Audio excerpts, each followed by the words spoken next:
Episode 7 की शुरुआत में हमें दिखाया जाता है कि बुल्मा शिप सही कर रही होती है। वो बताती है कि ये डिवाइस एरर शो कर रहा है, पर मेन दिक्कत ये है कि ऐसा मटेरियल आज तक मैंने अपनी जिंदगी में नहीं देखा। ये मिनरल अर्थ पे एग्जिस्ट ही नहीं करता। तब वेजिटा एटीट्यूड में बोलता है कि तुम बस इतना बताओ, तुम ये सही कर सकती हो या नहीं। फिर बुल्मा उस पे चिल्लाते हुए बोलती है तो मैं कर ही क्या सकती हूँ, ये एक ऐसा एलिमेंट है जो अर्थ पे मिलता ही नहीं और बिना इसकी शिप को चलाना इम्पॉसिबल है। फिर वेजिटा बोलता है कि तुम उसकी जगह कोई अर्थ का एलिमेंट ट्राई क्यों नहीं करती। तब बुल्मा बोलती है ऐसा हो तो सकता है, पर इसमें बहुत ही ज्यादा टाइम लगेगा। फिर वो बोलते हैं तो क्या शिप को ठीक करने का कोई और रास्ता नहीं है। अब बुल्मा पूरी तरह से इरिटेट हो चुकी थी क्योंकि उसने इतनी मेहनत करी थी, पर ये शिप फिर से खराब हो गई। अब तो वेजिटा से इंतजार नहीं हो रहा था, पर बुल्मा उसी पे चिल्लाते हुए बोलती है कि जिसको नाराज होना चाहिए वो मैं हूँ। मैंने पूरी रात भर जाग के इस शिप को ठीक करा, पर आखिर में हुआ क्या, ये खटारा शिप फिर से खराब हो गई। बुल्मा उन पे चिल्ला ही रही थी, पर तभी उनके सर के ऊपर से एक शिप आती है। वो हैरान थी कि आखिर इस शिप में कौन है, क्योंकि अभी वो किसी पे भरोसा नहीं कर सकते। तो वेजिटा बुल्मा को प्रोटेक्ट करने के लिए उसके आगे आ जाता है और उस शिप में से निकलता है हाइबीज और वो बताता है कि मेरे किंग ने मुझे भेजा है तुम लोगों को लाने के लिए। और वो सभी लोग हैरान थे।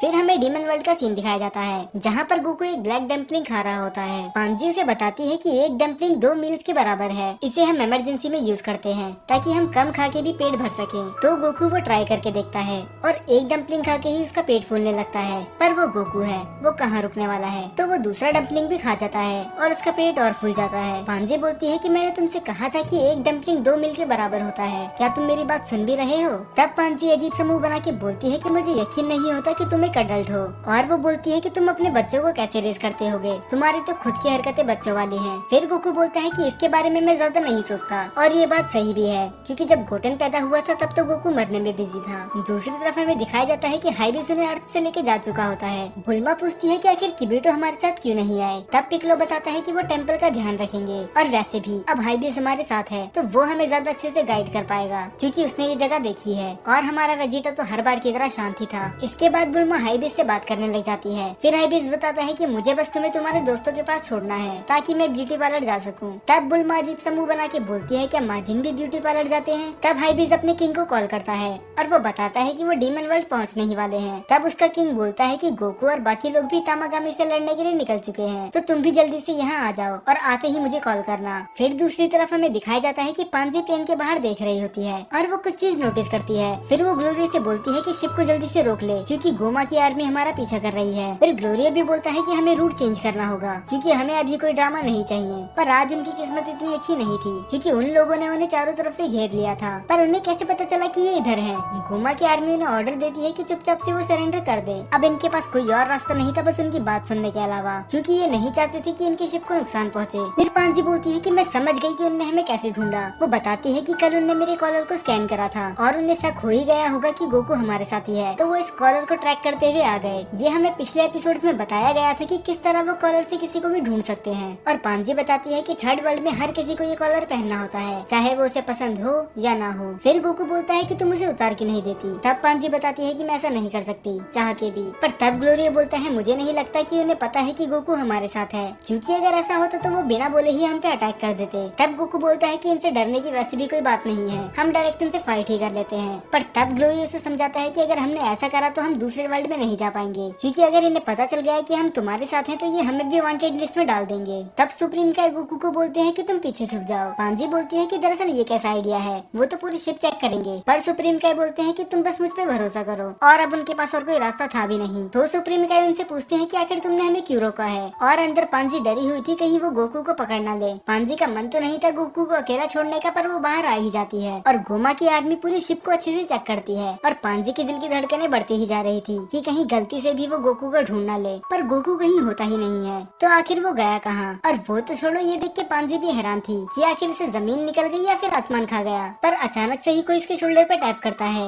और वो जैसे ही घूम के देखती है वो होता है गोकू। वो चिल्लाने ही वाली होती है पर सुप्रीम का उसका मुंह बंद कर देते हैं और ग्लोरिया उन तीनों के बीच में आ जाता है ताकि कोई उसे देख ना सके। फिर वो दोनों पांजी को शांत होने के लिए बोलते हैं और गोकू झाड़ियों में छुप जाता है। फिर ग्लोरिया उनकी आर्मी से बोलता है कि अब तुम्हें खुशी मिल गई, हमने तुमसे पहले ही बोला था कि वो बच्चा हमारे साथ नहीं है, तो अब हमें आराम से जाने दो। अब उसके पास भी इनको छोड़ने के अलावा और कोई रास्ता था ही नहीं, तो वो अपनी बाकी आर्मी को लेके वहाँ से निकल जाते हैं। पांजी सुप्रीम कैसे पूछती है कि गोकू ने ये करा कैसे, क्योंकि मुझे अच्छे से याद है मैंने लास्ट टाइम उसे शिप के अंदर ही देखा था, तो वो मेरे पीछे कैसे आया। तब सुप्रीम क्या बताते हैं कि गोकू टेलीपोर्टेशन का यूज कर सकता है, और ये देख के पांजी बहुत ज्यादा इम्प्रेस्ड और खुश होती है कि ये गोकू भी कमाल का ही है। वो ऐसी ऐसी चीजें कर सकता है जिसकी पांजी ने कभी उम्मीद भी नहीं करी थी।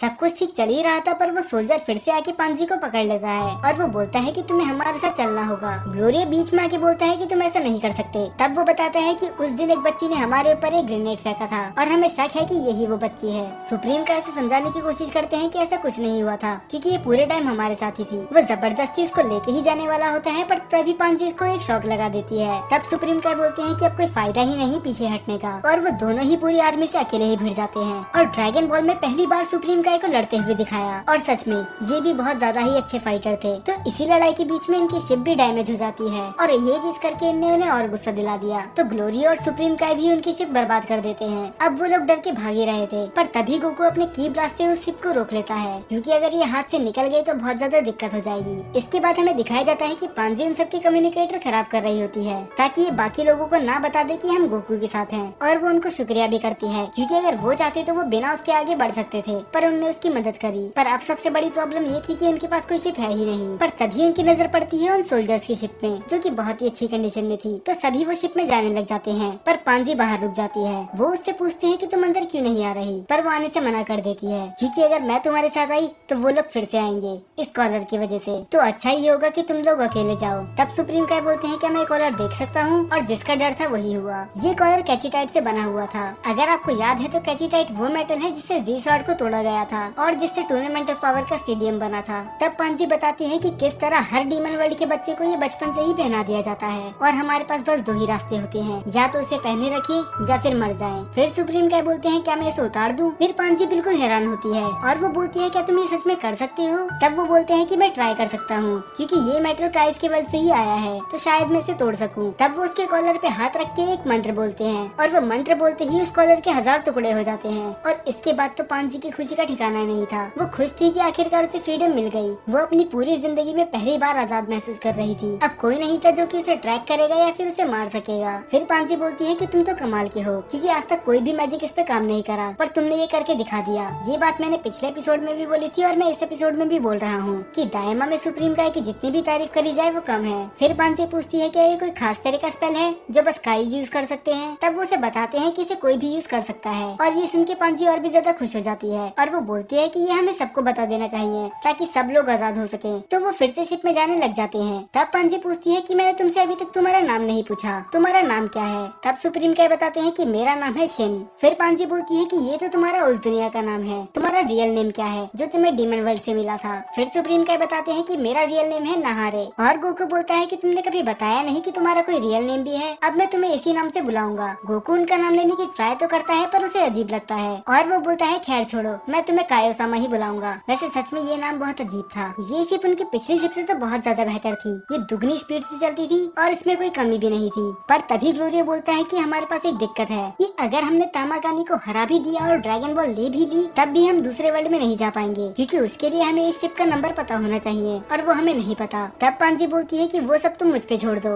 और वो अपने एक हैकर दोस्त को कॉल लगाती है और वो 2 मिनट में ही शिप को हैक करके उन्हें पिन बता देता है और वो ये भी बताता है कि तुम्हारे अर्थ के दोस्त आ चुके हैं। पांजी बोलती है कि हमें उनके लिए रुकना चाहिए पर गोकू साफ मना कर देता है। वो बोलता है कि मैं वेट नहीं कर सकता तामागामी से लड़ने के लिए, तो हमें डायरेक्ट उसी के पास जाना चाहिए। और दूसरी तरफ हमें दिखाया जाता है कि वेजिटा और बाकी लोग अब डीमन वर्ल्ड में पहुंच चुके हैं। किंग हाइबिस से बोलते हैं कि तुम्हें यहाँ रुकने के लिए किसने बोला? तुम तब तक नहीं रुकोगे जब तक ये अपने दोस्तों से नहीं मिल जाते। पर हाइबिस बोलता है कि मेरी अभी एक डेट है तो मैं नहीं जा सकता। पर किंग को पता होता है कि ये साफ झूठ बोल रहा है। वो उससे बोलते हैं कि तुम्हारी कोई गर्लफ्रेंड ही नहीं है तो तुम डेट पे किसके साथ जा रहे हो? तो चुपचाप से इनको उनकी सही जगह पे छोड़ कर आओ, उसके बाद तुम्हें खाने के लिए जो चाहिए मैं तुम्हें वो दिलाऊंगा। और दूसरी तरफ फाइनली वो तामागामी के पास पहुंच जाते हैं। पांजी और ग्लोरी उससे बार बार पूछ रहे थे क्या तुम सच में तैयार हो उससे लड़ने के लिए? पर सुप्रीम काय को तो उस पर पूरा भरोसा था।